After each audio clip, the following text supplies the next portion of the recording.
നമസ്കാരം. Mayor Arya രാജേന്ദ്രന്റെ പെരുമാറ്റത്തിനെതിരെ CPM ജില്ലാ സെക്രട്ടേറിയറ്റിൽ വിമർശനം. ആര്യയുടെ പെരുമാറ്റ രീതി ജില്ലയിൽ പാർട്ടി വോട്ടുകൾ കുറച്ചതായാണ് വിമർശനം. ഇങ്ങനെ പോയാൽ തിരുവനന്തപുരം കോർപ്പറേഷൻ തിരഞ്ഞെടുപ്പിൽ പാർട്ടി വലിയ വില കൊടുക്കേണ്ടി വരുമെന്നും വിമർശനമുണ്ടായി. ലോക്സഭാ തിരഞ്ഞെടുപ്പിൽ BJP കൈവരിച്ച വളർച്ചയും CPM യോഗം പരിശോധിച്ചു. തിരുവനന്തപുരം, ആറ്റിങ്ങൽ മണ്ഡലങ്ങളിൽ വോട്ട് വിഹിതം വർദ്ധിച്ചതാണ് പരിശോധിച്ചത്. BJP വളർച്ച തടയാതെ മുന്നോട്ടു പോകാനാകില്ലെന്ന് യോഗം വിലയിരുത്തി. ഇന്ന് ജില്ലാ കമ്മിറ്റി യോഗം ചേരുന്നുണ്ട്. അതേസമയം ലോക്സഭാ തെരഞ്ഞെടുപ്പിൽ കേരളത്തിലെ തോൽവി പാർട്ടിക്ക് ദേശീയ തലത്തിൽ വലിയ ആഘാതമുണ്ടാക്കിയെന്നും രാഷ്ട്രീയമായി ശക്തിയാർജിക്കാൻ അടിയന്തര നടപടികൾ ആവശ്യമാണെന്നും CPM കേന്ദ്ര കമ്മിറ്റി വിലയിരുത്തി. ക്ഷേത്ര കമ്മിറ്റികൾ, സാമുദായിക സംഘടനകൾ എന്നിവ വഴി വർഷങ്ങളായി BJP നടത്തുന്ന പരിശ്രമങ്ങൾ അവരുടെ വോട്ട് വിഹിതം ഉയരാൻ വഴിയൊരുക്കി. CPMന്റെ പരമ്പരാഗത വോട്ടുകൾ BJPയിലേക്ക് പോകുന്ന സാഹചര്യം തടയാനുള്ള രാഷ്ട്രീയ ഇടപെടലുകൾക്ക് ഉടൻ തുടക്കമിടണം. സംസ്ഥാന സർക്കാരിന്റെ ക്ഷേമ പദ്ധതികൾ മുടങ്ങിയത് തിരഞ്ഞെടുപ്പിൽ തിരിച്ചടിയായെന്നും കമ്മിറ്റിയിൽ അഭിപ്രായമുയർന്നു. കേന്ദ്രത്തിന്റെ സഹായത്തോടെയുള്ള ചില പദ്ധതികളുടെ പണം BJP സർക്കാർ തടഞ്ഞതാണ് പ്രതിസന്ധിക്ക് കാരണമെന്ന് സംസ്ഥാന നേതൃത്വം നിലപാടെടുത്തു.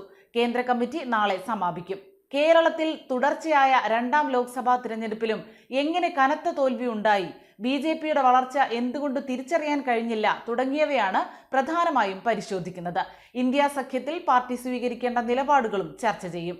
ഇതിനിടെ തൃശൂർ കരുവന്നൂർ സർവീസ് സഹകരണ ബാങ്കിൽ 300 കോടി രൂപയുടെ ബെനാമി വായ്പ തട്ടിപ്പ് നടത്തിയ കേസിൽ CPMന്റെ 73 ലക്ഷം രൂപയുടെ സ്വത്തുവകകൾ അടക്കം 29 കോടി രൂപയുടെ സ്വത്തുക്കളും ബാങ്ക് നിക്ഷേപങ്ങളും കൂടി കണ്ടുകെട്ടാൻ എൻഫോഴ്സ്മെന്റ് ഡയറക്ടറേറ്റ് ശുപാർശ ചെയ്തു. പ്രതിപട്ടികയിൽ CPMനെ ഉൾപ്പെടുത്തിയ ശേഷമാണ് EDയുടെ നടപടി.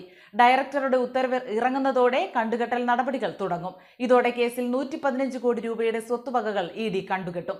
CPM തൃശൂർ ജില്ലാ കമ്മിറ്റിയുടെ 2 സ്ഥിരം നിക്ഷേപങ്ങളും പാർട്ടി കീഴ്ഘടകങ്ങളുടെ നിക്ഷേപങ്ങളും അടങ്ങുന്ന 60 ലക്ഷം രൂപയുടെ 8 ബാങ്ക് അക്കൗണ്ടുകളുമാണ് കണ്ടുകെട്ടാനുള്ള പട്ടികയിലുള്ളത്. CPM പൊറത്തിശ്ശേരി ബ്രാഞ്ച് കമ്മിറ്റിക്ക് വേണ്ടി പാർട്ടി ജില്ലാ സെക്രട്ടറി MM വർഗീസിന്റെ പേരിൽ വാങ്ങിയ 13 ലക്ഷം രൂപയുടെ സ്ഥലവും വസ്തുവകകളുടെ പട്ടികയിൽ ഉൾപ്പെടുന്നു. കരുവന്നൂർ ബാങ്കിൽ നിന്ന് തട്ടിയെടുത്ത തുക ഉപയോഗിച്ചാണ് പാർട്ടിയും മറ്റു പ്രതികളും ഇത്രയും സ്വത്തുവകകൾ സമ്പാദിച്ചതെന്നാണ് EDയുടെ കണ്ടെത്തൽ.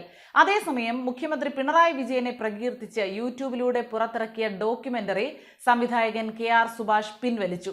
യുവതയോട് അറിയണം പിണറായിയെ എന്ന ഡോക്യുമെന്ററിയാണ് പിൻവലിച്ചത്.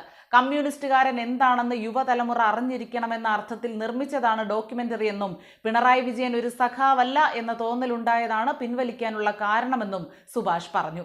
2016 നിയമസഭാ തിരഞ്ഞെടുപ്പ് കാലത്ത് പിണറായിയെ ബ്രാൻഡ് ചെയ്യുക എന്ന ഉദ്ദേശത്തോടെയായിരുന്നു ഡോക്യുമെന്ററി നിർമ്മിച്ചതെന്നും ഒരു മനുഷ്യനിലെ കമ്മ്യൂണിസ്റ്റുകാരൻ മരിച്ചു കഴിഞ്ഞാൽ ഇത്തരത്തിലൊരു ഡോക്യുമെന്ററിക്ക് പ്രസക്തിയില്ലെന്നും സംവിധായകൻ പറയുന്നു. AKG പഠന ഗവേഷണ കേന്ദ്രത്തിന്റെ ലേബലിലായിരുന്നു നിർമ്മാണം. പ്രൊഫസർ MK സാനു ആണ് ഡോക്യുമെന്ററിയുടെ പ്രകാശനം നിർവഹിച്ചത്. 32 മിനിറ്റ് ദൈർഘ്യമുള്ള ഡോക്യുമെന്ററിയുടെ അന്നത്തെ സംഘാടകൻ മന്ത്രി P രാജീവ് ആയിരുന്നുവെന്നും സംവിധായകൻ പറയുന്നു. യൂട്യൂബിൽ നിന്ന് പിൻവലിച്ച ഡോക്യുമെന്ററിക്ക് നിലവിൽ 75 ലക്ഷത്തിലേറെ കാഴ്ചക്കാരുണ്ടായിരുന്നു.